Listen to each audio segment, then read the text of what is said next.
Next speaker is Mr. McAllister.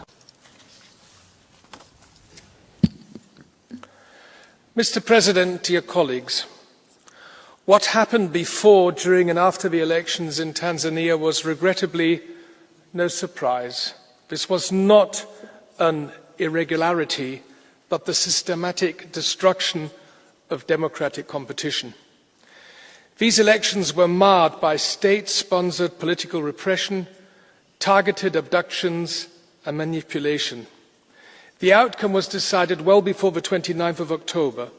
It began with the suffocation of civic space and the silencing of free media.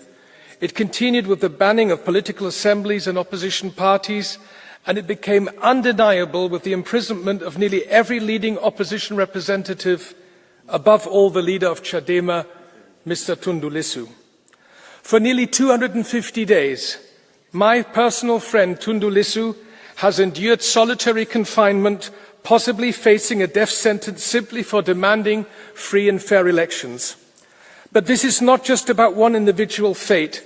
This is the textbook example of how an authoritarian regime weaponizes the law to eliminate its opponents.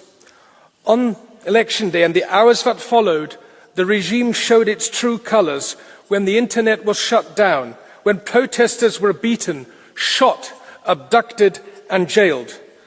Madam Commissioner, I call on the European Commission and I call on the European External Action Service not to slip back into business as usual.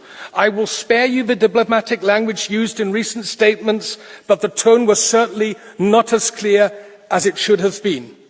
Tanzania's continued pivot from the rule of law, reform and good governance demands a genuine assessment of our bilateral relationship. Colleagues, if we truly stand for democracy and human rights, we cannot stop at words. Let us use every tool at our disposal to hold those in power accountable. Tomorrow, this House will send an unmistakable message. All EU funds channeled through state-controlled entities must be frozen immediately. The European Union must not use its fund to subsidize oppression. The time to act is now. All political prisoners must be released immediately and with no conditions. Urgently required is an independent and credible investigation into all killings, abductions and enforced disappearances.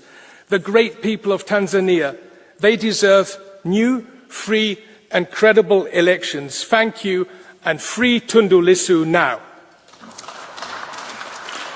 Ďakujem pekne.